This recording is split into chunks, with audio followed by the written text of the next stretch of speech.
The Lord, praise the Lord, praise the Lord. నా ప్రియమైన సహోదరి సహోదరులారా, ప్రభు అయిన యేసుక్రీస్తు వారి నామంలో మీ అందరికీ నా శుభాభివందనాలు తెలియజేస్తున్నాను. దేవుని బిడ్డ, ఈరోజు మీ కొరకు ప్రార్థన చేయబోతున్నా.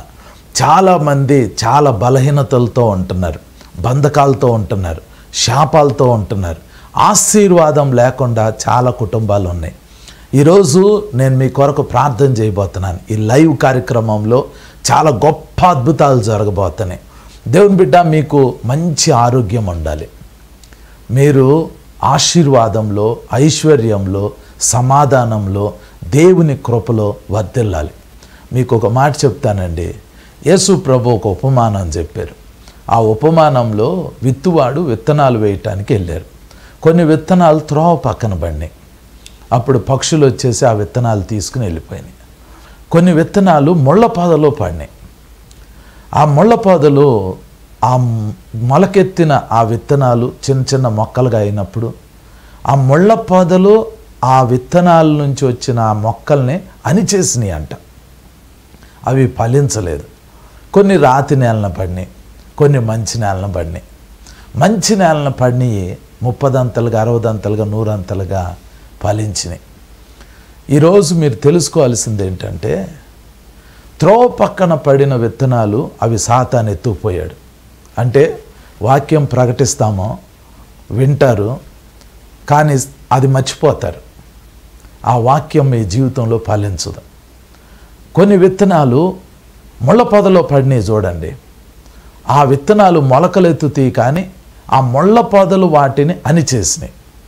వాటి గురించి చెప్తా యేసుప్రభు ఏం చెప్పారంటే, ఐహిక విచారాలు వల్ల మనము ఆత్మీయంగా ఎదగలేం. ఇది గుర్తుపెట్టుకోవాలి. మీరు ఎక్కువగా వాక్యం చదవలేరు, ఎక్కువగా ప్రార్థన చేయలేరు, ఎక్కువగా దేవుని సన్నిధిలో గడపలేరు. కారణం ఏంటో తెలుసా? ఐహిక విచారాలు. ఐహిక విచారాలు అంటే ఏంటి? ఏం తినాలి, ఏం తాగాలి, ఏం ధరించుకోవాలి అని ప్రారంభమైంది ఐహిక విచారం. అక్కడ ప్రారంభమయ్యి తినటం కోసం, తాగటం కోసం, వస్త్రాలు ధరించుకోవటం కోసం, లోకంలో ఉన్న వాటిని సంపాదించుకోవటం కోసం జీవితం అంతా కష్టపడతారండి. ఆత్మీయంగా ఇక వాళ్ళు ఎదగరు. ఈరోజు మీరు తెలుసుకోవాల్సింది ఏంటంటే, ఒక గొప్ప మర్మం అండి. అన్నిటినీ మర్చిపోయి యేసు ప్రభువుని కనుక మీరు వెతికారనుకోండి, యేసు ప్రభు అన్నీ మీకు ఇవ్వటం స్టార్ట్ చేస్తారు. చాలామంది ఏం చేస్తారంటే, భక్తిని పక్కన పెట్టేసి లోకంలో ఉన్న ఐహిక విచారాలన్నీ నెత్తిన పెట్టుకుంటారు. ఏమ్మా ఈరోజు ప్రేయర్కి ఎందుకు రాలేదు అని మీరు అడిగారు అనుకోండి, కొంతమంది ఏం చెప్తారో తెలుసా? లేదండి, ఈరోజు మాకు ఉద్యోగం ఉంది, డ్యూటీ ఉంది. అరే, డ్యూటీ ముఖ్యమా, దేవుడు ముఖ్యమా అని అడిగారు అనుకోండి, డ్యూటీకి వెళ్ళకపోతే మా ఉద్యోగంలో మాకు నష్టం వచ్చిద్దండి, మా వాళ్ళు ఊరుకోరండి అని చెప్తారు. ఒక విషయాన్ని వాళ్ళు గమనించాలి. అదేంటో తెలుసా అండి? ఒకవేళ సడన్గా మన గుండె ఆగిపోయిందనుకోండి, అప్పుడు మనం ఎవరి దగ్గర అయితే ఉద్యోగం చేస్తున్నామో వాళ్ళు అసలు మనల్ని పట్టించుకోరు. వాళ్ళకి మనల్ని ఎప్పటికీ మర్చిపోతారు. గుండె ఆగి ఒక మనిషి చనిపోతే అతని ఆత్మ అతని శరీరం నుంచి బయటకు వచ్చింది. అది పరలోకంలో కన్నా వెళ్తుంది, అది నరకంలో కన్నా వెళ్తుంది. అప్పుడు ఈ శరీరంతో మీరు చేసే ఉద్యోగాలు, వ్యాపారాలు, మీరు ఈ భూమి మీద సంపాదించిన కోట్లు రూపాయలు, లేదా మీకున్న అప్పులు అన్నీ ఇక్కడే వదిలిపెట్టేసేస్తారు. మీ భూమిని వదిలిపెడతారు, మీ బంగారాన్ని వదిలిపెడతారు, మీ ఆస్తిని వదిలిపెడతారు, మీ పిల్లల్ని వదిలిపెడతారు. ఈవెన్ మీ శరీరం కూడా ఈ భూమి మీద అలా మట్టి అయిపోవాల్సిందే. మీ ఆత్మ మీ శరీరంలో నుంచి బయటకు వచ్చింది. అప్పుడు మీరు పరలోకంలో కన్నా నరకంలో కన్నా వెళ్ళాలి. భక్తి గనక సరిగ్గా చేయకపోతే, ఈ భూమి మీద ఉన్నప్పుడు దేవుని వాక్యాన్ని, దేవుణ్ణి మనం వెతకకపోతే మనం దేవుని రాజ్యంలో అడుగు పెట్టలేం. ఐహిక విచారాలు చాలా డేంజర్ అండి. ఐహిక విచారాలు మనల్ని కృంగదీసేస్తాయి. ఐహిక విచారాలు చాలామందికి ఉన్నాయి. ఒకటి శరీరంలో అనారోగ్యం వలన భక్తి చేయలేరు. అప్పులు, బాధలు, వీటి వల్ల భక్తి చేయలేరు. కుటుంబంలో సమాధానం లేని స్థితి, దీనివల్ల భక్తి చేయలేరు. మీ కుటుంబంలో వేదనలు, శాపాలు, మీ కుటుంబంలో అవిధేయత, తిరుగుబాటు ఇవన్నీ ఉంటే మీరు భక్తి చేయలేరు. అందుకొరకే ఈరోజు ఈ లైవ్ కార్యక్రమంలో మీకోసం ప్రార్థన చేయబోతున్నా. ఈ ప్రార్థనలో గొప్ప కార్యాలు జరగబోతున్నాయి. విశ్వాసం ద్వారా మీరు నేను కలిసి ప్రార్థన చేస్తే గొప్ప అద్భుతాలు జరుగుతాయి. మీరు ఏ వ్యాధితో బాధపడుతున్నా, ఏ వ్యాధైనా, ఇప్పుడు వాక్యంలోకి వెళ్ళబోతున్నామో, వాక్యం అయిపోయిన తర్వాత ప్రార్థనలో ఏకీభవించండి. మీకు ఏ వ్యాధి ఉండినా 100% తగ్గిపోద్ది. మీరు నన్ను అడుగుతారు, 100% అంటే నిజంగా 100% తగ్గిపోయిద్దా అని. యేసు ప్రభు ఆయన చెప్పారు, నమ్ముట నీ వలనైతే నమ్మువానికి సమస్తము సాధ్యమే అని చెప్పారు. దేవుని బిడ్డ, యేసయ్య చాలా గొప్ప అద్భుతాలు చేస్తున్నారండి. ఈ లైవ్ కార్యక్రమంలో, ఈ ప్రార్థనలో, ఇప్పుడు ఈ లైవ్లోనే మీకు స్వస్థతలు జరుగుతాయి. మీరు చేయాల్సిందల్లా ఏంటంటే యేసయ్యకి మొరపెట్టాలి, ప్రార్థనలో ఏకీభవించాలి. గొప్ప అద్భుతాలు చూస్తారు. మీ దగ్గర ఆయిల్ కనుకుంటే తీసి దగ్గర పెట్టుకోండి. వాక్యం అయిన తర్వాత మీకోసం ప్రార్థన చేస్తాను. ముందు వాక్యం వినండి. వాక్యం చాలా చాలా ప్రాముఖ్యమైనది. వాక్యం చదువుకుందాము. మత్తయి సువార్త 24వ అధ్యాయము 28వ వచనం చదువుకుందాం. మత్తయి సువార్త 24వ అధ్యాయము 28వ వచనం నేను చదువుతున్నాను, చూడండి. పీనుగు ఎక్కడ ఉన్నదో అక్కడ గద్దలు పోగావును. చిన్న ప్రార్థన చేసుకుందాం. పరిశుద్ధుడా తండ్రి, ఈరోజు వాక్యం ద్వారా నాతో మాతో అందరితో మాట్లాడండి. అందరి హృదయాలు తెరవమని యేసు నామంలో మమ్మల్ని మీకు అప్పగించుకుంటూ మీ సన్నిధిలో కూర్చుంటున్నాం తండ్రి. ఆమేన్, ఆమేన్, ఆమేన్. దేవుని బిడ్డ, ఇక్కడ రాయబడింది, పీనుగు ఎక్కడ ఉన్నదో అక్కడ గద్దలు పోగవును అని రాయబడింది. పీనుగు ఎక్కడ ఉన్నదో అక్కడ గద్దలు పోగవటం అంటే ఏంటంటే, అసలు పీనుగు అంటే ఏంటి? పీనుగు అనంటే మనిషి యొక్క డెడ్ బాడీ. మనిషి బతికున్నప్పుడు మనిషిని పీనుగు అని అనరు. మనిషి చనిపోయినప్పుడు అప్పుడు పేరు మార్చేస్తారు. మన తెలుగులో అయితే చాలా చాలా పేర్లు ఉంటాయండి. బాగా ధనవంతుడు, పేరు ప్రఖ్యాతలు కలిగిన వ్యక్తి చనిపోయాడు అని అనుకోండి, అతన్ని ఏమంటారో తెలుసా? ఆ చనిపోయిన బాడీని పార్థివ దేహం అంటారు. అదే డబ్బు లేనోడు చనిపోయాడు అని అనుకోండి, ఆ వ్యక్తి శరీరాన్ని ఏమంటారంటే శవం అంటారు. అదే మధ్యతరగతి వ్యక్తి చనిపోయాడు అనుకోండి, మృతదేహం అంటారు. ఈ భూమి మీద ఉన్న పేరు ప్రఖ్యాతలను బట్టి పిలిచే పిలుపు మారుతూ ఉంటుంది.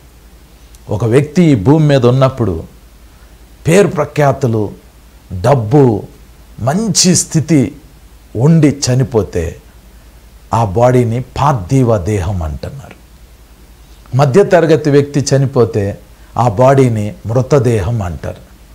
పేదవాడు చనిపోతే ఆ బాడీని శవం అంటున్నారు. మీరు పార్థివ దేహం అనండి, లేదా మృతదేహం అనండి, లేదా శవం అనండి, అన్ని పేర్లు కలిపి ఒకటే అర్థం, అదేంటంటే పీనుగు. యేసు ప్రభు ఏం చెబుతున్నారంటే, పీనుగు ఎక్కడ ఉన్నదో అక్కడ గద్దలు పోగవును అని అంటున్నాడు. అసలు ఈ మాట యేసు ప్రభు ఎందుకు చెబుతున్నారు అంటే, ఒక డెడ్ బాడీ ఎక్కడ పడి ఉంటుందో అక్కడికి గద్దలు వచ్చేస్తాయి అని యేసు ప్రభు చెబుతున్నారు. ఈ మాట అసలు ఎందుకు వచ్చింది అని అంటే, ఈ మాట చెప్పటానికి ఒక కారణం ఏంటి అంటే, మత్తయి సువార్త 24వ అధ్యాయం ప్రారంభం నుండి మనం చదివితే మనకు అర్థమైంది. యేసు ప్రభు తన శిష్యులకి తన రాకడ గురించి చాలా విషయాలు చెప్పాడు. రాకడ ఎప్పుడు వచ్చిద్ది, రాకడ ఎలా వచ్చిద్ది, రాకడ టైంలో ఏం జరిగిద్ది, ఇలా చాలా విషయాలు వాళ్ళకి చెప్పాడు. అయితే వాళ్ళు ఇంట్రెస్ట్ కొలది యేసు ప్రభు దగ్గరికి వచ్చి యేసు ప్రభుని మళ్ళీ అడుగుతారు, ఏమడుగుతారంటే, నీ రాకడ ఎప్పుడు వచ్చింది, ఈ యుగ సమాప్తి ఎప్పుడు జరిగింది, మాతో చెప్పు అని యేసు ప్రభుని అడిగారు. 2000 సంవత్సరాల క్రితం ఆ మాట యేసు ప్రభుని అడిగారు. 2000 years క్రితం. అంటే 2000 సంవత్సరాల క్రితమే యేసు ప్రభు రాకడ గురించి చెప్తున్నారు. అది ఇప్పటి వరకు రాకడ. అప్పుడే యేసు ప్రభు ఆ మాటలు చెప్పినప్పుడు శిష్యులు అడిగారు. ఈ మత్తయి సువార్త 24వ అధ్యాయం 3వ వచనంలో ఉంటుంది, అయ్యా నీ రాకడికి యుగ సమాప్తికి సూచనలు మాతో చెప్పండి అని అంటారు.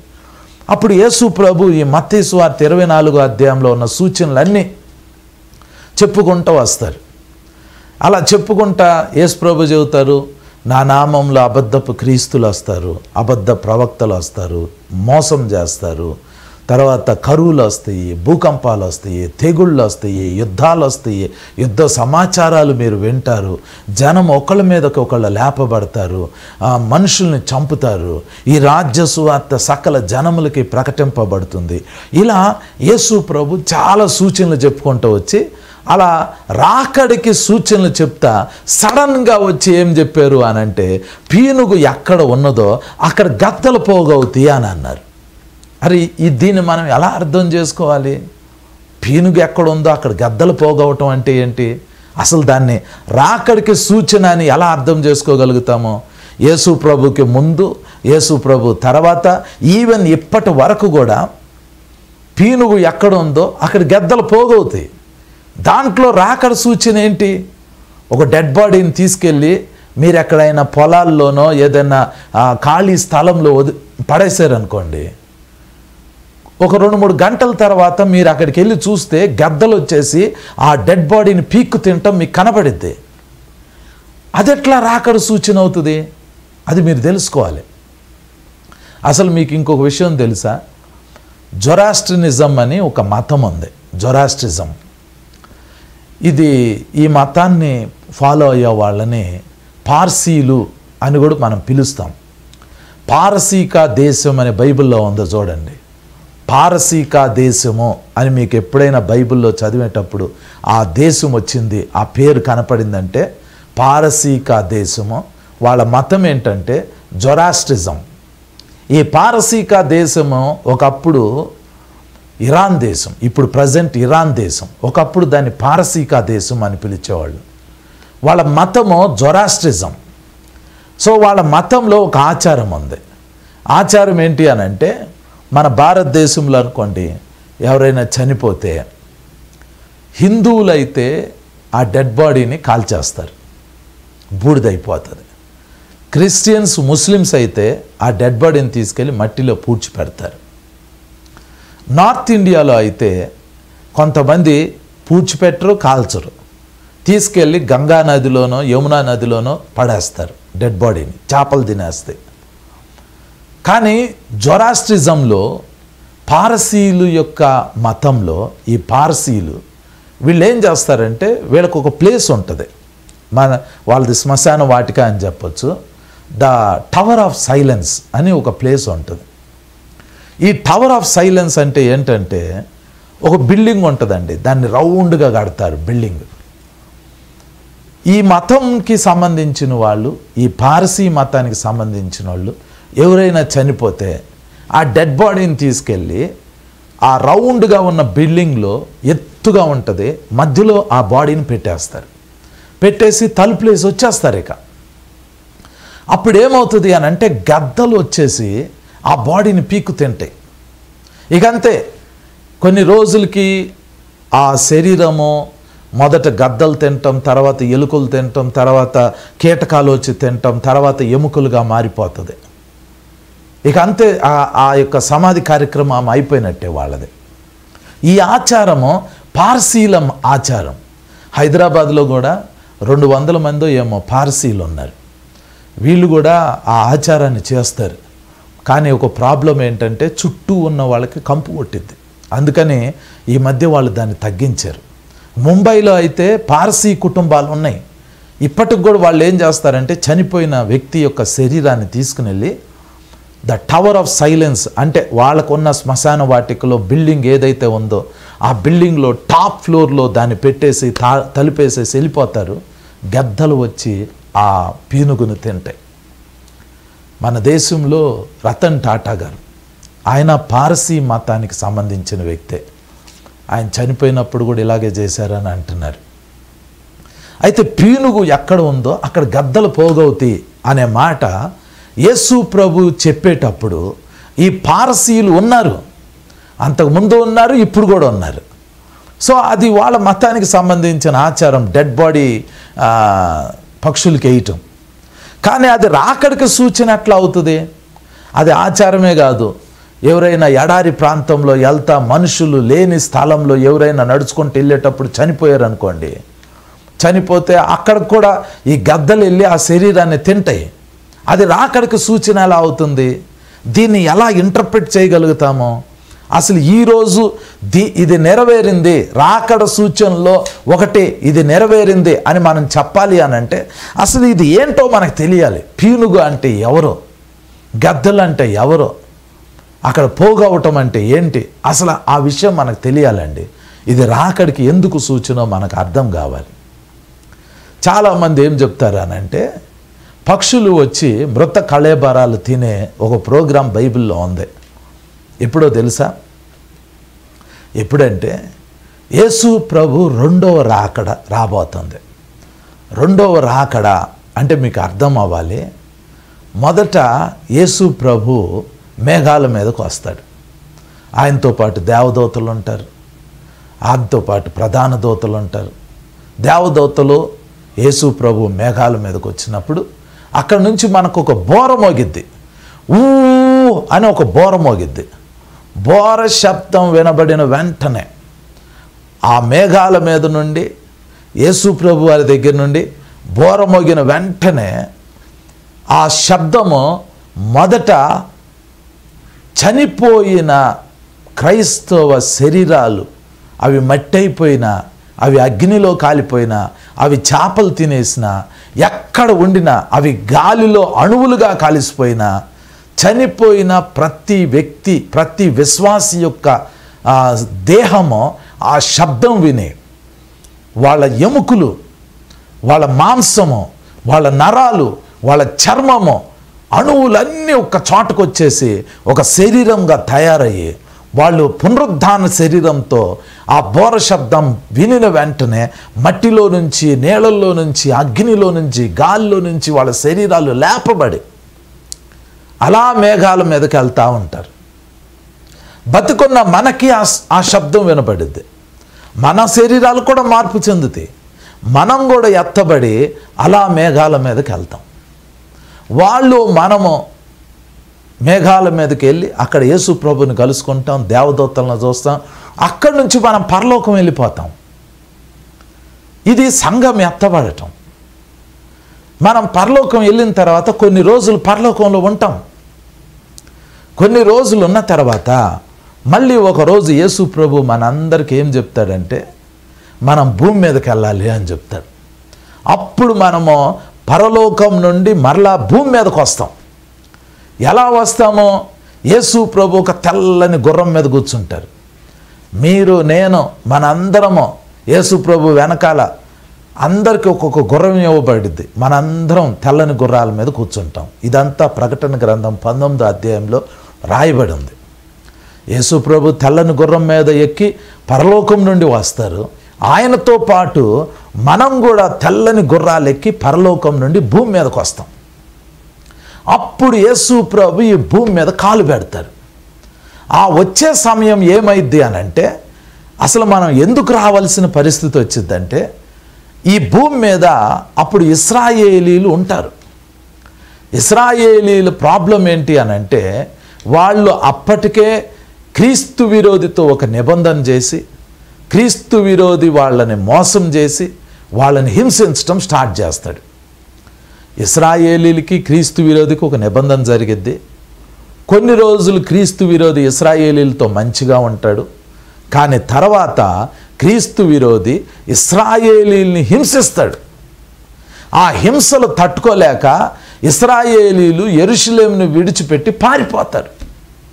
మిగిలిన వాళ్ళు యెరూషలేములోనే ఉండిపోతారు. యెరూషలేములో ఉన్న ఈ ఇశ్రాయేలీల చుట్టూ క్రీస్తు విరోధి ప్రపంచ ఆర్మీస్ అన్నిటినీ పిలిచి యెరూషలేముని, ఇశ్రాయేలు దేశాన్ని పూర్తిగా నాశనం చేయటానికి వస్తాడు. ఆ రోజు క్రీస్తు విరోధి అనేవాడు ప్రపంచ దేశాల్లో ఉన్న అన్ని సైన్యాల్ని పిలిచి ఇశ్రాయేలీల్ని చంపాలి అని చెప్తే, ప్రపంచ దేశాల్లో ఉన్న సైన్యం అంతా ఇశ్రాయేలు దేశంలో యెరూషలేము పట్టణానికి వచ్చి యెరూషలేము పట్టణాన్ని చుట్టుముట్టి ఉంటుంది. ఆ రోజు ఏం జరిగిద్దండి? ఆ రోజు జరిగే ఒక భయంకరమైన విషయం ఏంటి అంటే, మీరు జకరియా గ్రంథం 14వ అధ్యాయం చదివితే తెలిసిద్ది.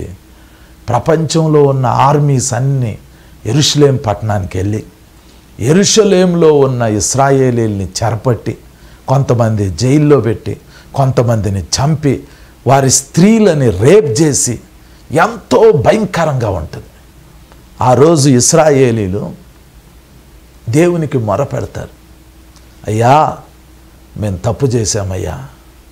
2000 సంవత్సరాల క్రితము మా దగ్గరికి పంపబడిన యేసుని మేము నమ్మలేదు, ఆయనే నిజమైన మెస్సయ్య, మేము నమ్మలేదు అని చెప్పి ఆ రోజు పశ్చాత్తాపడి, ఆ రోజు ఆకాశం వైపు తమ చేతులెత్తి వాళ్ళు దేవునికి మొరపెడతారు.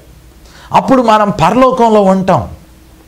వీళ్ళు ఇశ్రాయేలీలు భూమి మీద నుంచి ఆకాశం వైపు చేతులెత్తి దేవునికి మొరపెట్టినప్పుడు పరలోకంలో ఉన్న తండ్రి అయిన దేవుడు ఆ రోజు యేసు ప్రభుని అలాగే మనల్ని భూమి మీదకి వెళ్ళమంటారు.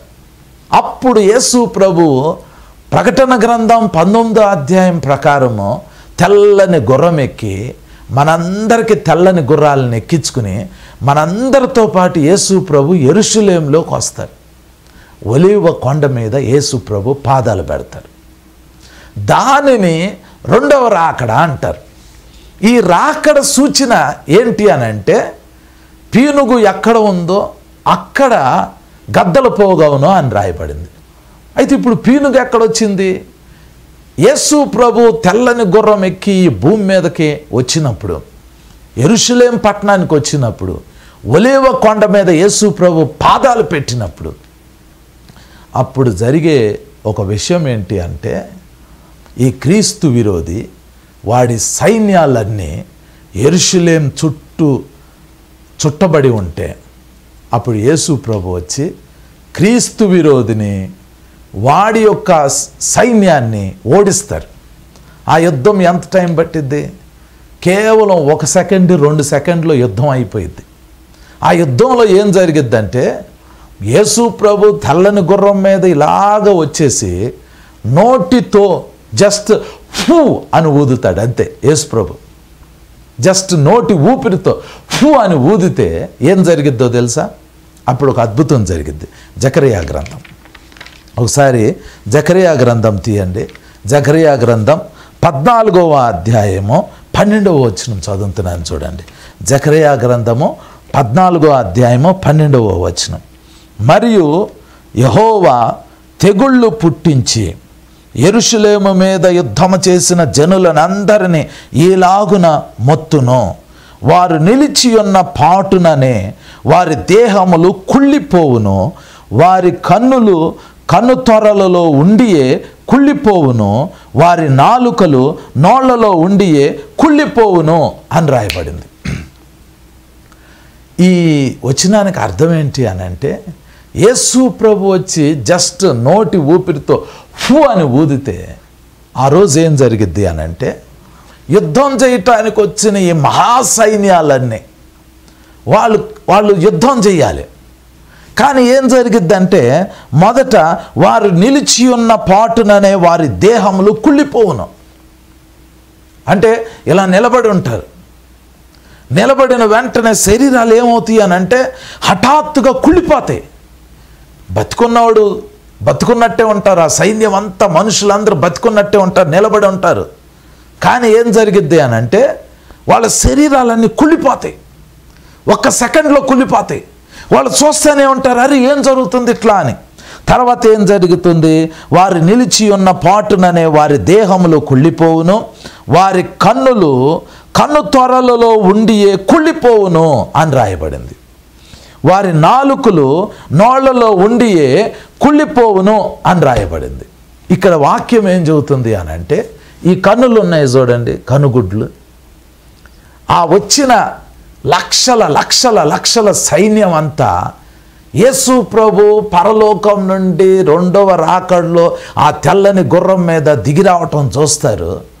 యేసు ప్రభు హూ అంటం చూస్తారు. చూసిన తర్వాత వాళ్ళ మీద యుద్ధం ఎలా జరిగిద్దంటే, యేసు ప్రభు ఏం టచ్ చేయడు, మనము వాళ్ళని ఏం టచ్ చేయము. వాళ్ళు నశించిపోయే విధానం ఎట్లా ఉంటుందంటే, నిలబడిన వాళ్ళు నిలబడినట్లే ఉంటారు, వాళ్ళ శరీరాలు మాత్రం ఏమవుతాయి అని అంటే కుళ్ళిపోతాయి. నేను ఫోటో ఉంది చూడు, అది కాదు కిందకి రా, అది నేను ఒక ఫోటో చూపిస్తున్నాను చూడండి. నిలబడిన వాళ్ళు నిలబడినట్టే ఉంటారు, వాళ్ళ శరీరాలు కుళ్ళిపోతాయి. కుళ్ళిపోయినప్పుడు వాళ్ళ మాంసం ఇలా రాలిపోద్దండి, కుళ్ళిపోయి రాలిపోతూ ఉంటుంది. వాళ్ళ కళ్ళు లోపల కుళ్ళిపోతాయి, వాళ్ళ నాలుక లోపల కుళ్ళిపోయిద్ది. బాడీ నిలబడినట్టే ఉంటాడు, కానీ ఆ రోజు వాళ్ళ మాంసం అంతా ఊడిపోతుంది. ఇవన్నీ రంధ్రాలు పడి కళ్ళు గుడ్లు ఊరికనే ఊడిపోతాయి. ఇట్లా అన్నారనుకోండి, గుడ్లు కిందకు వచ్చేసేస్తాయి. నాలుక లోపల ఊడిపోతుంది, కుళ్ళిపోతుంది. ఇంకా ఏం రాయబడింది? జకరియా గ్రంథం 14వ అధ్యాయం 13వ వచనం. ఆ దినమున యెహోవా వారిలో గొప్ప కల్లోలము పుట్టింపగా వారందరూ ఒకరికొకరు విరోధులై ఒకరి మీదనొకరు పడుదురు అని రాయబడింది. ఈ క్రీస్తు విరోధి అనేవాడు ఇశ్రాయేలీల్ని అసలు భూమి మీద లేకుండా తుడిచేయాలని, ఇశ్రాయేలీల్ని యుద్ధం చేయాలి అని, ఇశ్రాయేలీల్ని అసలు హింసించాలని వాడు తన సైన్యం అంతటిని వెంట పెట్టుకుని వస్తే, వాడి సైన్యంలో ఏ ఏ దేశాలు పార్టిసిపేట్ చేస్తాయో తెలియదు. ఆ రోజు ప్రపంచ దేశాలు ఎన్ని ఇశ్రాయేలుకు విరోధం అవుతాయో తెలియదు. వాళ్ళందరికీ నాయకుడు క్రీస్తు విరోధి. రష్యా రావచ్చు, సిరియా రావచ్చు, ఇరాన్ రావచ్చు, ఇరాక్ రావచ్చు, లెబనాన్ రావచ్చు, కింద ఉన్న దేశాలు ఇంక ఏవేవో, ఇథియోపియా దేశం రావచ్చు. ఈ దేశాలన్నీ యుద్ధం చేయటానికి రావచ్చు. వీళ్ళ ఆర్మీస్ అన్నీ వస్తాయి. వచ్చినప్పుడు ఏమవుతుందో తెలుసా?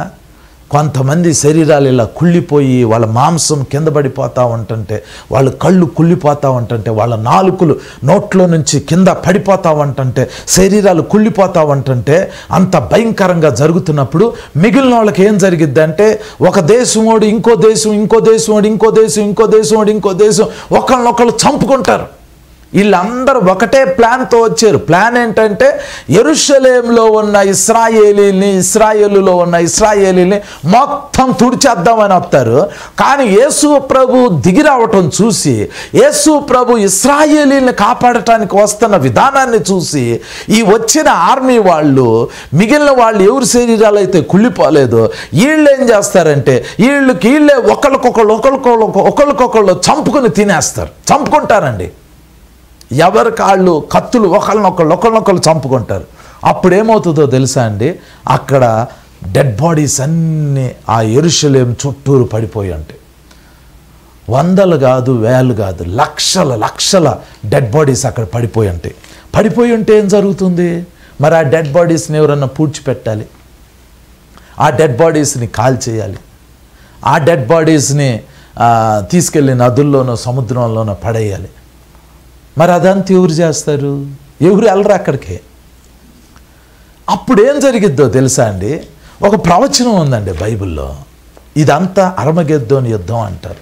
ఒక ప్రవచనం ఉంది, యెహెజ్కేలు గ్రంథంలో ఆ ప్రవచనం ఉంది. ఒకసారి చదువుతాను చూడండి. యెహెజ్కేలు గ్రంథం 39వ అధ్యాయము 17వ వచనంలో ఆ ప్రవచనం ఉంది, చదువుతున్నాను చూడండి. నరపుత్రుడా, ప్రభు అయిన యెహోవా సెలవిచ్చినదేమనగా, సకల జాతుల పక్షులకును భూమృగములకన్నిటికీ ఈ సమాచారము తెలియజేయము.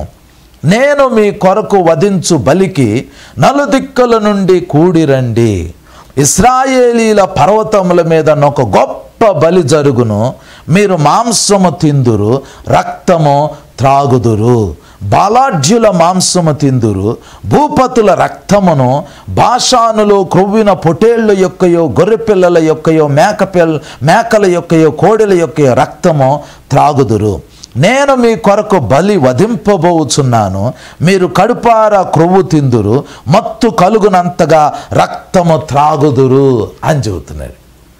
దేవుడు చెప్పాడండి 2600 సంవత్సరాల క్రితము దేవుడు యెహెజ్కేలుతో చెప్పాడు. యెహెజ్కేలు, ఆకాశంలో ఉన్న పక్షులకి ఈ మాట చెప్పు.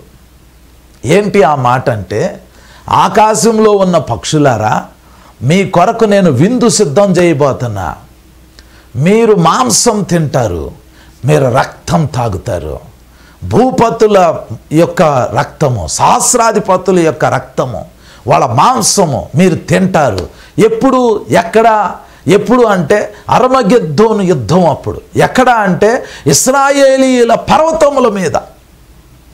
ఇప్పుడు ఆ యేసు ప్రభు రెండవ రాకడలో తెల్లని గుర్రం మీద వస్తున్నప్పుడు ఈ క్రీస్తు విరోధి అనేవాడు తన భూమి మీద ఉన్న అన్ని దేశాలను తీసుకుని, వాళ్ళ ఆర్మీని తీసుకుని యెరూషలేములోకి, ఇశ్రాయేలు దేశంలోకి, వాళ్ళ పర్వతాల మీదకి తన ఆర్మీ మొత్తం వచ్చినప్పుడు, యేసయ్య నోటి ఊపిరి ఊదినప్పుడు ఇది జరగబోతుందండి. అక్కడికి వచ్చిన లక్షల మంది సైన్యము ఆ రోజు ఆ దెబ్బకి వాళ్ళ శరీరాలు కుళ్ళిపోతే, వాళ్ళ కళ్ళు కుళ్ళిపోతే, వాళ్ళ నాలుకలు కుళ్ళిపోతే, వాళ్ళే ఒకళ్ళొకళ్ళు చంపుకుంటారు. ఆ రోజు కొన్ని లక్షల మంది శరీరాలు, పీనుగులు, చచ్చిన శవాలు యెరూషలేము ఇశ్రాయేలీల పర్వతముల మీద అలా పడిపోయి ఉంటే, ఆ రోజు పక్షులకు విందు జరగబోతుంది. ఆ రోజు ఏం జరిగిద్ది? ఇంకొక మాట చదువుతాను చూడండి. ప్రకటన గ్రంథం 19వ అధ్యాయం 17వ వచనం నుండి నేను చదువుతున్నాను. ప్రకటన గ్రంథం 19వ అధ్యాయము 17వ వచనం నుండి చదువుతున్నాను. మరియు ఒక దూత సూర్యబింబంలో నిలిచియుండుట చూచితిని.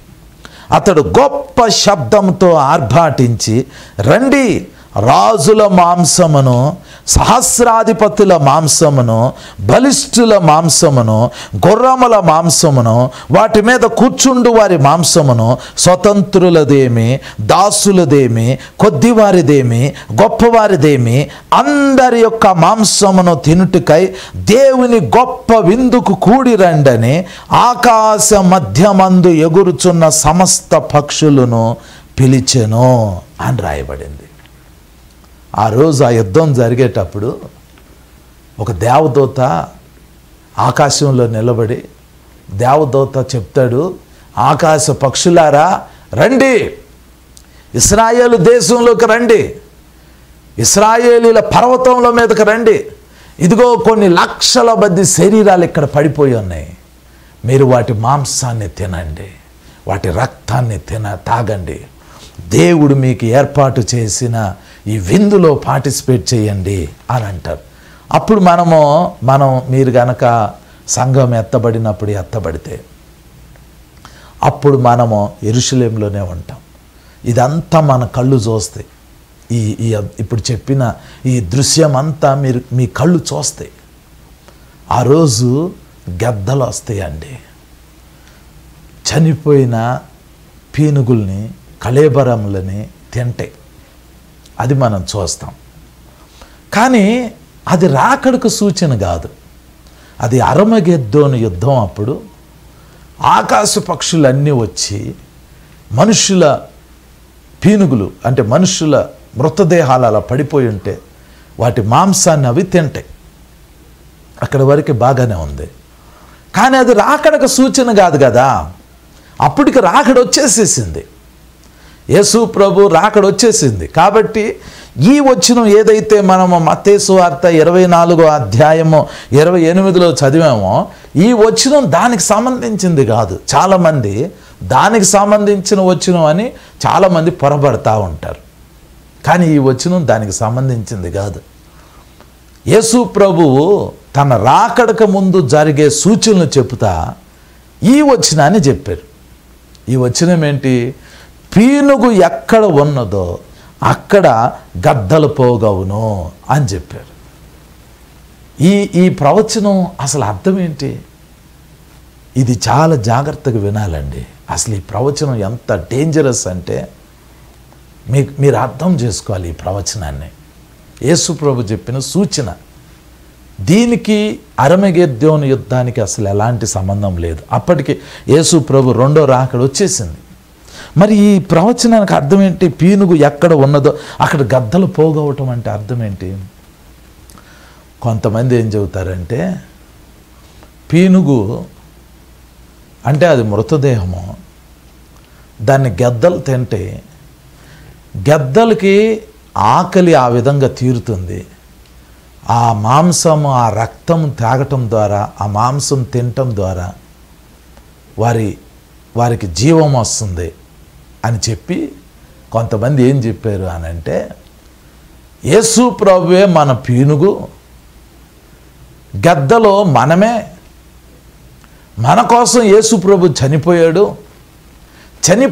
కాబట్టి ఆయన శరీరం ఆయన రక్తం మనకిచ్చాడు కాబట్టి మనము పక్షిరాజులమే, కాబట్టి పక్షిరాజులమైన మనకి యేసు ప్రభు ఆహారం అవుతున్నాడు అని అన్నారు. యేసు ప్రభు సమాధి చేయబడ్డారు. చనిపోయిన తర్వాత 3 రోజులు సమాధిలో ఆయన శరీరం ఉంది. దావీదు ఒక ప్రవచనం రాశాడు. ఆ ప్రవచనం ఏంటి అని అంటే కీర్తనల గ్రంథంలో, నీ పరిశుద్ధుణ్ణి నీవు కుళ్ళు పట్టనీయలేదు అని అంటాడు. యేసు ప్రభు చనిపోయాడు కానీ చనిపోయిన స్థితిలోనే లేడు. యేసు ప్రభు చేసిన ఒక గొప్ప అద్భుతం ఏంటంటే ఆయన పునరుద్ధానుడయ్యాడు. ఆయన పీనుగు కాదు, ఆయన మరణించాడు, ఆయన పునరుద్ధానుడయ్యాడు. ఆయన పునరుద్ధానుడైన దేవుడు, ఆయన పీనుగు కాదు. ఆయన ఎప్పటికీ లెగవకుండా సమాధిలోనే అంతే ఉండిపోయి యేసు ప్రభు శరీరం గనక అలాగే కుళ్ళిపోతే అప్పుడు ఏమనాలి అని అంటే యేసు ప్రభు పీనుగు అయిపోయాడు అని అనొచ్చు. కానీ యేసు ప్రభు పీనుగు కాదు. యేసు ప్రభు ఒక గొప్ప సేవకుడు ఏమన్నాడో తెలుసా అండి? ఒక అద్భుతమైన మాట అన్నాడు. ఏమన్నారంటే, ఈ లోకంలోకి బుద్ధుడు వచ్చాడు, గాంధీ వచ్చాడు, ఇంకా చాలామంది గొప్పోళ్ళు వచ్చారు, మహాత్ములు వచ్చారు. వీళ్ళందరూ ఎందుకు వచ్చారంటే చెడ్డవారిని శిక్షించి మంచివారిని రక్షించడం కోసం వచ్చారు అని చెప్పారు. కానీ యేసు ప్రభు ఎందుకు వచ్చాడంటే చచ్చిన వారిని బ్రతికించడానికి యేసు ప్రభు వచ్చారు. చచ్చిన వాటిని బ్రతికించేది యేసు ప్రభు. చచ్చిన ప్రతి వ్యక్తిని బ్రతికించడానికి యేసు ప్రభు వచ్చాడు. కాబట్టి యేసు ప్రభు పీనుగు కాదు, పీనుగుల్నే బతికించగలుగుతాడు యేసు ప్రభు. మనం గద్దలం కాదు చచ్చిపోయిన ఆహారాన్ని తిని బతకటానికి. యేసు ప్రభు జీవం, ఆయన జీవం కలిగిన ఆయన శరీరం సజీవమైనది, ఆయన రక్తంలో జీవం ఉంది. ఆ శరీరం ఆ రక్తం మనం తీసుకున్నప్పుడు మనలోకి జీవం ఫ్లో అవుతుంది. యేసు ప్రభు అంటేనే జీవం. ఆయన జీవాన్ని ఇవ్వటానికి వచ్చారు. ఆయన జీవం కలిగిన ఆయన, చచ్చిన పీనుగు కాదు. చచ్చిన దాన్ని తింటే ఏ రోజుకైనా మనం చనిపోతాం. జీవం కలిగిన దానిని తింటేనే మనకు జీవం వచ్చింది. కాబట్టి ఈ ప్రవచనం యేసు ప్రభుకి సంబంధించింది కూడా కాదు. యేసు ప్రభుకి సంబంధించింది కాదండి. మరి ఈ ప్రవచనం దేని గురించి రాయబడింది? దీనికి ఇంకొక అర్థం చెప్తారండి. ఇంకొక అర్థం ఏంటో తెలుసా? పీనుగు అంటే క్రీస్తు విరోధి. పీనుగు ఎక్కడ ఉన్నదో అక్కడ గద్దలు పోగవును అని అంటే క్రీస్తు విరోధి వచ్చినప్పుడు ఈ లోకాన్ని పరిపాలిస్తున్న కొంతమంది నాయకులు, ఈ లోకంలో మాత్రమే కాకుండా కొన్ని మతానికి సంబంధించిన నాయకులు అందరూ క్రీస్తు విరోధి దగ్గరికి వెళ్ళి వాడు పెట్టేది తీసుకుని తిని వాడితోటి సంధి చేసుకుంటారు అని అంటారు. అది కూడా ఒక రీజనే. పీనుగు అని అంటే క్రీస్తు విరోధి. క్రీస్తు విరోధి తొందరలో రాబోతున్నాడు. క్రీస్తు విరోధి బయలుపరచబడబోతున్నాడు.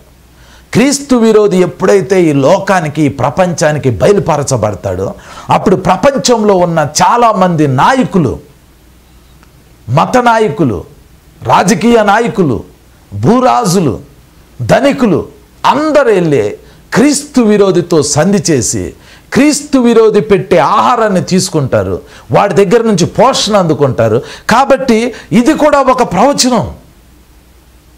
క్రీస్తు విరోధి యేసుక్రీస్తు యొక్క రెండవ రాకడ రావటానికంటే ముందు ఈ ప్రపంచానికి క్రీస్తు విరోధి పరిచయం కాబోతున్నాడు. వాడే పీనుగా, వాడు పీనుగు, వాడు డెడ్ పర్సన్, వాడు చచ్చినవాడు. వాడి దగ్గరికి ప్రపంచంలో ఉన్న చాలామంది వెళ్ళిపోయి వాడు పెట్టేది తీసుకుని వాడి ద్వారా బతకాలి అని అనుకుంటారు. కానీ దేవుని బిడ్డ, దీంట్లో ఒక ఆత్మీయ అర్థం ఉంది. ఆ అర్థం చెప్పి నేను ప్రార్థన చేస్తాను. ఒక విషయం ఏంటి అని అంటే, ఒకసారి పౌలు, బైబిల్లో ఉన్న పౌలు, ఆయన్ని సంఘాన్ని అపరిమితంగా హింసిస్తున్నాడు. యేసు ప్రభుని నమ్ముకున్న వ్యక్తులని సౌలుగా ఉన్న పౌలు ఆ రోజు ఇంటింటికి వెళ్ళి, ఎక్కడ ప్రార్థన జరుగుతుందో అక్కడికి వెళ్ళి అక్కడున్న విశ్వాసుల్ని కొట్టేవాడు, చంపేవాడు, వాళ్ళని చెరసాల్లో వేయించేవాడు, హింసించేవాడు. అయితే అతను అలా యెరూషలేములో చేశాడు. అందరూ అతన్ని మెచ్చుకుంటున్నారు. అతను ఏమంటాడంటే, యెరూషలేములో మాత్రమే కాదు, సిరియాలో దమస్కు అనే పట్టణం ఉంది, ఆ పట్టణంలో కూడా క్రైస్తవులు ఉన్నారు, వాళ్ళను కూడా కొడతాను, వాళ్ళను కూడా చెరసాల్లో వేయిస్తాను, వాళ్ళను కూడా చంపుతాను అని చెప్పి యెరూషలేములో ఉన్న మత నాయకుల దగ్గర పర్మిషన్ తీసుకుని, ఆ లెటర్ తీసుకుని గుర్రం ఎక్కి యెరూషలేములో నుండి దమస్కు పట్టణానికి వెళ్తున్నాడు. అతను ఎందుకు వెళ్తున్నాడు అని అంటే, క్రైస్తవులని, విశ్వాసుల్ని, దేవుని బిడ్డల్ని కొట్టడానికి, జైల్లో పెట్టించడానికి, చంపటానికి, నాశనం చేయటానికి వెళ్తున్నాడు. కరెక్ట్గా దమస్కు పట్టణం దగ్గరికి వెళ్ళినప్పుడు సడన్గా ఆకాశంలో, మిట్ట మధ్యాహ్నం టైంలో ఆకాశం నుంచి ఒక గొప్ప వెలుగు వచ్చి ఈ సౌలు కళ్ళకు తగులుతుంది. ఆ వెలుగు తగిలినప్పుడు ఇతను గుర్రం మీద నుంచి కింద పడతాడు. అప్పుడు ఆకాశంలో కోటి సూర్య కాంతుల కంటే ఎక్కువ వెలుగు అక్కడ ప్రకాశించినప్పుడు అందులో నుంచి యేసు ప్రభు మాట్లాడుతూ అంటారు, సౌలా సౌలా, నన్నేలా హింసించుచున్నావు సౌలా, మునికోలుకు ఎదురు తన్నుట నీకు తరమా సౌలా అని అడిగితే, అప్పుడు గుర్రం మీద నుంచి కింద పడిపోయిన సౌలు ఆకాశం వైపు తిరిగి అడుగుతాడు, నీవు ఎవరో ప్రభువా అంటాడు. అప్పుడు యేసు ప్రభు అంటారు, నేను నీవు హింసించుచున్న క్రీస్తుని అని అంటాడు. సౌలు దేవుని బిడ్డల్ని, విశ్వాసుల్ని హింసిస్తున్నాడు. కానీ యేసు ప్రభు అంటున్నాడు, నీవు హింసించుచున్న యేసుని అని అంటాడు. అంటే దాని అర్థం ఏంటో తెలుసా అండి?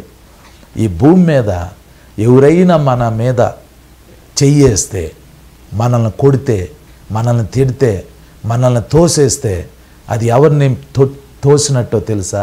అది ఎవరి మీద చేయేసినట్లో తెలుసా? యేసు ప్రభు శరీరం మీద. సంఘం అంటే ఏంటో తెలుసా? ఈ మెడ దగ్గర నుంచి కింద వరకు ఉన్న శరీరము యేసు ప్రభు యొక్క సంఘం. యేసు ప్రభు యొక్క శరీరమే యేసు ప్రభు యొక్క సంఘం. మనందరము యేసు ప్రభు మెడ దగ్గర నుంచి కింద ఉన్న శరీరం అంతా దేవుని సంఘం. అందులో మనం ఉన్నాం. సంఘాన్ని టచ్ చేయటం అంటే యేసు ప్రభుని టచ్ చేయటమే. మరి తల ఎవరు? తల యేసు ప్రభు, శిరస్సు. బాడీని, శరీరాన్ని సంఘంతో పోల్చారు. ఇప్పుడు ఒక విషయం చెప్తాను వినండి. శరీరము ఒక సంఘం అయితే పీనుగు అని దేన్ని అంటారో తెలుసా? చనిపోయిన సంఘాన్ని పీనుగు అంటారు. మీకు అర్థమవుతుందా? యేసు ప్రభు సంఘాన్ని చూసి ఇది నా శరీరము అని చెప్తే, చనిపోయిన బాడీ కూడా ఒక సంఘమే. దీనికి నిర్వచనంగా యేసు ప్రభు ప్రకటన గ్రంథం 3వ అధ్యాయం మొదటి వచనం నుండి చదువుతున్నాను చూడండి. ప్రకటన గ్రంథం 3వ అధ్యాయము మొదటి వచనం నుండి చదువుతున్నాను. సార్దీస్లో ఉన్న సంఘపు దూతకు ఇలాగు రాయము, 7 నక్షత్రములను దేవుని 7 ఆత్మలను గలవాడు చెప్పు సంగతులేవనగా, నీ క్రియలను నేను ఎరుగుదును. ఏమనగా, జీవించుచున్నావన్న పేరు మాత్రమున్నది కానీ నీవు మృతుడవే అని చెబుతున్నాడు. సార్దీస్లో ఉన్న సంఘం గురించి యేసుప్రభు చెబుతున్న మాట ఏంటంటే, యు ఆర్ డెడ్, జీవించుచున్నావు అనే పేరు నీకుంది కానీ నీవు మృతుడివే అని అంటున్నాడు. ఇక్కడ ఒక విషయం మీరు గమనించాలండి. ఈ భూమి మీద చాలా డినామినేషన్లు ఉన్నాయి, చాలా సంఘాలు ఉన్నాయి. సంఘాలన్నీ యేసు రక్తంతో కడగబడినాయే. దాని పేర్లు డిఫరెంట్గా ఉండొచ్చు కానీ ప్రతి సంఘము యేసు రక్తంతో కడగబడింది. కానీ కొన్ని సంఘాలు ఉన్నాయండి, అవి దేవునికి సంబంధించిన సంఘాలు కాదు. అవి డెడ్ బాడీస్, అవి మృతమైపోయి ఉన్నాయి, అందులో జీవం లేదు. చాలామంది ఈ విషయంలో అయితే అభ్యంతరపడతారు, కానీ కొంతమంది ఇంటర్ప్రెట్ చేస్తున్నారు. రోమన్ క్యాథలిక్ చర్చ్ ఏదైతే ఉందో అది చాలామంది ఇంటర్ప్రెట్ చేస్తుంది ఏంటి అని అంటే, ప్రకటన గ్రంథంలో 17వ అధ్యాయంలో ఒక మృగం మీద ఒక స్త్రీ కూర్చొని ఉంటుంది. ఆ స్త్రీ రోమన్ క్యాథలిక్ చర్చ్. ఇది కొంతమందికి అభ్యంతరంగా కలిగించినా కూడా స్క్రిప్చర్స్ తోటి మనము పోల్చి చూడాలి. దీని గురించి నేను ఇదివరకు చాలాసార్లు చెప్పాను. ఒక విషయం ఏంటి అని అంటే, గెద్దలు పోగవును అని రాయబడింది కదా. ఈ రోమన్ క్యాథలిక్ సంబంధించిన పోప్లోనే కొంతమంది ప్రవక్తలు ఉన్నారు. ఆ ప్రవక్తలు ప్రవచించిన దానిని బట్టి, అలాగే కొంతమంది గొప్ప ప్రవక్తలు ఉన్నారు. 1950వ సంవత్సరం 40వ సంవత్సరంలోనే కొంతమంది ప్రవక్తలు ఉన్నారు. వాళ్ళు ప్రవచించింది ఏంటంటే, అమెరికా నుండి ఎన్నికయ్యే పోపే ఆఖరి పోప్ అని చెప్పారు. దానికి నిర్వచనంగా ఏం చూపించారంటే, అమెరికా యొక్క సింబల్, అమెరికా యొక్క జాతీయ పక్షి, అమెరికా యొక్క సింబల్ ఏంటంటే ఒక గద్ద. ఇది పోయి డెడ్ బాడీ అంటే చనిపోయిన శరీరం ఏది అని అంటే రోమన్ క్యాథలిక్ చర్చ్. అమెరికా నుంచి వచ్చిన వ్యక్తి రోమన్ క్యాథలిక్ చర్చ్కి ఒక పోప్ అయ్యాడు. ఇప్పుడు ప్రజెంట్ లియో అనే ఆయన అమెరికాలో పుట్టారు. ఆయన రోమన్ క్యాథలిక్ చర్చికి పోప్గా అయ్యాడు. అమెరికా యొక్క సింబల్ ఒక గద్ద. రోమన్ క్యాథలిక్ చర్చ్ అనేది ఒక పీనుగు. గద్ద రోమన్ క్యాథలిక్ చర్చ్కి వెళ్ళటం అంటే పీనుగు దగ్గరికి వెళ్ళింది అని అర్థం. రాబోయే రోజుల్లో ఇంకా కొన్ని దేశాలు దీన్ని తీసుకోబోతున్నాయి. ప్రకటన గ్రంథం 17వ అధ్యాయంలో స్త్రీ ఏమో ఒక మతము, మృగం ఏమో ఒక రాజకీయ నాయకులు. మతము రాజకీయ నాయకులు కలుస్తారు. ఇవి దేవునికి వ్యతిరేకంగా మార్చబడతా ఉంటాయి. దేవుని బిడ్డ, ఈ ప్రవచనం నెరవేరింది అని చాలామంది చెప్తున్నారు. పీనుగు ఎక్కడ ఉన్నదో అక్కడ గద్దలు పోగవటం అంటే చనిపోయిన ఒక సంఘం, ఆ సంఘానికి గద్ద వంటి ఒక నాయకుడు, గద్దలో దానికి అసోసియేట్ అవటం, దీన్ని రాకడ సూచనగా భావిస్తున్నారు. దేవుని బిడ్డ, ఏది ఏమైనా మీరు తెలుసుకోవాల్సింది ఏంటి అని అంటే, మనం చివరి దినాల్లో ఉన్నాం. చివరి దినాల్లో పీనుగు దగ్గరికి గద్దలు పోగవుతాయి, కానీ మనము యేసయ్య దగ్గరికి వెళ్ళాలి. యేసు ప్రభుకి మనం కనెక్ట్ అవ్వాలి. ఈరోజు మీ జీవితాలు యేసు ప్రభుకి ఇవ్వండి. యేసు ప్రభుకి మిమ్మల్ని మీరు కనెక్ట్ చేసుకోండి. అట్టి కృప పరిశుద్ధాత్మ దేవుడు మనందరికీ దయచేయునుగాక. ఆమేన్. ఇప్పుడు మీకోసం ప్రార్థన చేయబోతున్నానండి. రాకడ సమయంలో మనము అత్యధికంగా దేవుని ఆత్మచేత నింపబడాలి. తల నుంచి అరికాలు వరకు మనం జీవంతో నింపబడాలి. మీరు గనక సిద్ధంగా ఉంటే యేసు ప్రభు తన ఆత్మతో మిమ్మల్ని నింపటానికి ఇష్టపడుతున్నారు. మీకు ఏదైనా వ్యాధి, రోగం, బలహీనత ఉంటే అవి ఇక్కడే ఈ ప్రార్థనలోనే స్వస్థత జరుగుతుంది. మీ దగ్గర ఆయిల్ ఉంటే మీకు ఎక్కడ స్వస్థత కావాలో ఆయిల్ తీసుకుని అక్కడ రాసుకోండి. స్వస్థత జరగాల్సిన చోట ఆయిల్ అప్లై చేయండి. మీకు ఎక్కడ స్వస్థత కావాలో అక్కడ మీ కుడి చేతిని పెట్టి ఉంచండి. మీకోసం ప్రార్థన చేయబోతున్నా. ఈ ప్రార్థనలో గొప్ప స్వస్థతలు జరగబోతున్నాయి. మీ 2 చేతులు ఆకాశం వైపు ఎత్తండి. దేవుడు తన ఆత్మతో మిమ్మల్ని నింపబోతున్నాడు. ప్రార్థన చేసుకుందాం. అందరు కళ్ళు మూసుకోండి. ఈ ప్రార్థనలో ఏకీభవించండి. పరిశుద్ధుడా తండ్రి, నైనా మీకు వందనాలు ప్రభా. అత్యున్నత సింహాసనమందు ఆసీనుడు అయిన పరమ తండ్రి వగు యెహోవా మీకు స్తోత్రాలు నాయనా. యేసు క్రీస్తు ప్రభువా మీకు స్తోత్రాలు తండ్రి. పరిశుద్ధాత్మ దేవా మీకు స్తోత్రాలు ప్రభువా. నాయన ఈరోజు తండ్రి ప్రత్యేకంగా ప్రభువా నాయన ఈ లైవ్ కార్యక్రమాన్ని చూస్తున్న ప్రతి కుమారుడు, ప్రతి కుమార్తెని జ్ఞాపకం చేసుకోండి తండ్రి. అయ్యా నీ బిడ్డలను జ్ఞాపకం చేసుకోండి ప్రభువా. నాయన ప్రతి కుమార్తెని, ప్రతి కుమారుని జ్ఞాపకం చేసుకోండి ప్రభువా. నాయన వారి పాపాలు క్షమించండి తండ్రి. వారి అతిక్రమాలు క్షమించండి నాయన. వారి దోషాలు క్షమించండి నాయన. తండ్రి నీ బిడ్డల యొక్క సమస్త పాపాలు, అతిక్రమాలు, దోషాలు క్షమించి అయ్యా నీ రక్తంతో కడిగి అయ్యా మీరు పవిత్రపరచండి నాయన. అయ్యా పరిశుద్ధపరచండి తండ్రి. నాయన ఈ వాక్యం విన్న ప్రతి కుమారుడు, కుమార్తెని మీరు దర్శించండి నాయన. నాయన వారి జీవితాల్లో నూతన పరచండి తండ్రి. నాయన ఇప్పుడే నీ బిడ్డల మీదకి మీ అగ్ని వచ్చునుగాక తండ్రి. మీరు యేసయ్య మీరు చెప్పారు ప్రభా, పరిశుద్ధాత్మలోను అగ్నితోను బాప్తిస్మం ఇస్తానని చెప్పారు తండ్రి. ఈ లైవ్ కార్యక్రమం చూస్తున్న ప్రతి కుమారుడు, కుమార్తెని యేసయ్యా ఒక్కసారి దర్శించండి నాయన. ఒక్కసారి దర్శించండి తండ్రి. అయ్యా నీ బిడ్డలను ఆత్మతో నింపండి ప్రభా. పరిశుద్ధాత్మతో నింపండి తండ్రి. ఏ ఒక్కరిని విడిచిపెట్టొద్దు ప్రభా. నాయనా తల నుండి అరికాలు వరకు నీ బిడ్డలను ఆత్మతో నింపండి ప్రభా. పరిశుద్ధాత్మతో నింపండి నాయన. పరిశుద్ధాత్మతో నింపండి తండ్రి.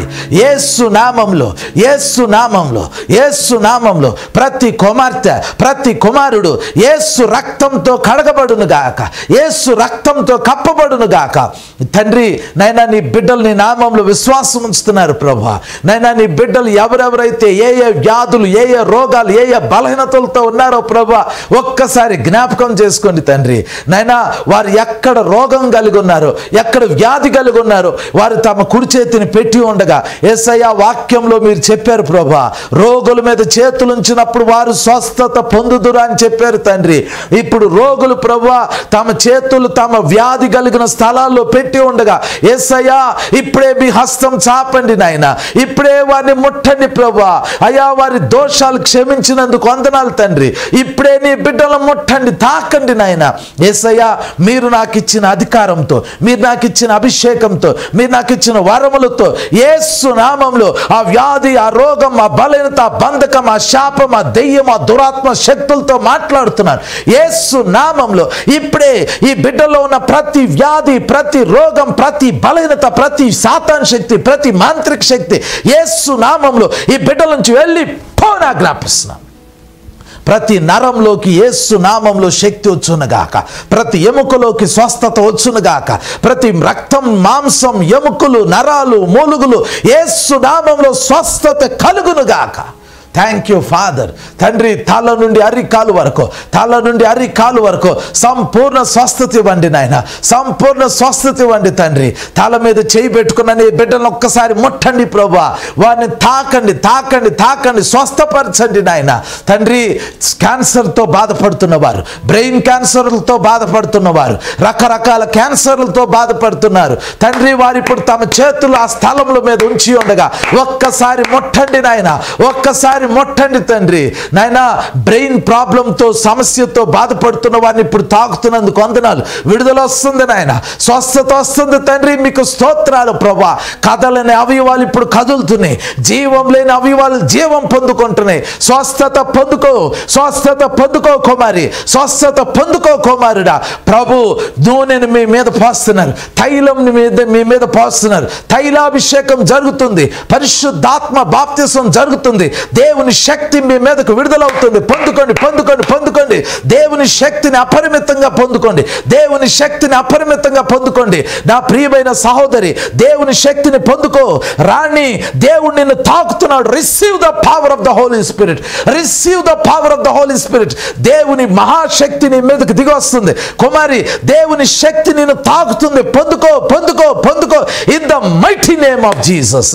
Thank you mighty God, thank you mighty God. నాయన, ఎవరో రాణి అనే ఆమెను నాయన తండ్రి, ఆ కుమార్తెని మీరు బలంగా నింపుతున్నారు ప్రభా. ఇప్పుడే బలమైన అగ్నితో నింపుతున్నందుకు వందనాలు తండ్రి. అభిషేకంతో నింపుతున్నందుకు వందనాలు ప్రభా. నాయన, గర్భఫలం లేని వారిని ఇప్పుడు మీరు తాకుతున్నారు ప్రభా.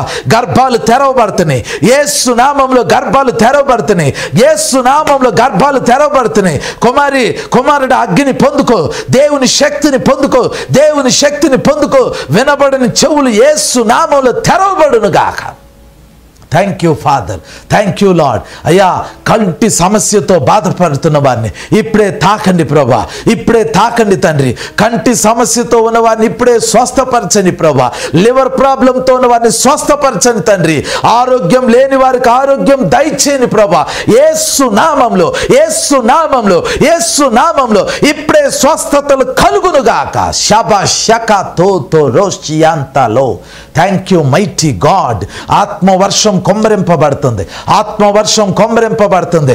అన్య భాషలు పొందుకుంటున్నారు, దేవుని శక్తిని పొందుకుంటున్నారు. పొందుకోండి, పొందుకోండి, పొందుకోండి. అన్య భాషలు మాట్లాడేవాళ్ళు మాట్లాడండి.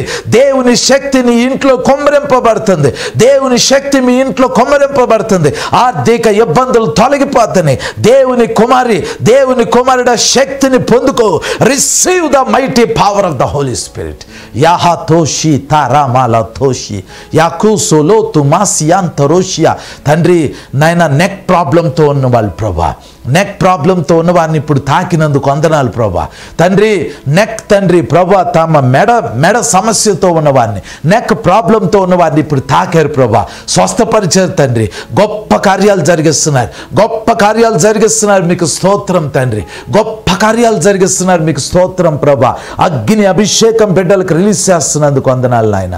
తండ్రి, ఈ లైవ్ కార్యక్రమం చూసిన ప్రతి కుమారుడు కుమార్తెని మీరు ఆశీర్వదించి దీవించి అభిషేకించమని యేసు నామంలో ప్రార్థించి వేడుకొంచున్నాం తండ్రి. ఆమేన్, ఆమేన్, ఆమేన్. దేవుని బిడ్డ, ఈరోజు దేవుని అద్భుతమైన కార్యాలు జరిగినాయి. గొప్ప అభిషేకం విడుదలైంది. ఆత్మ కార్యాలు చాలామంది పొందుకున్నారు. మీలో ఎవరైతే స్వస్థత పొందారో, దేవుని ఆత్మ చేత ఎవరైతే నింపబడ్డారో, దేవుని శక్తి చేత ఎవరైతే తాకబడ్డారో, స్క్రీన్ మీద కనబడుతున్న ఈ నంబర్కి మీరు ఫోన్ చేసి మీ సాక్ష్యాన్ని మాకు తెలియజేయండి. మీకు ఏమైనా ప్రార్థన అవసరతలు ఉంటే మాకు ఫోన్ చేసి మీ ప్రార్థన అవసరాలు తెలియజేయండి. మీకోసం మేము ప్రార్థన చేస్తాం. దేవుని బిడ్డ, దేవుని మహాశక్తి మీ మీద చాలా బలంగా కుమ్మరింపబడుతుంది. అద్భుతమైన కార్యాలు జరగబోతున్నాయి, నూతన కార్యాలు జరగబోతున్నాయి. మీకు ఇక ఏ ప్రాబ్లం వచ్చినా ఈ స్క్రీన్ మీద కనబడుతున్న ఈ నంబర్కి మీరు ఫోన్ చేస్తే మీకోసం మేము ప్రార్థన చేస్తాం. దేవుని బిడ్డ, తిరిగి వచ్చే వారం లైవ్లో మనం కలుసుకుందాం.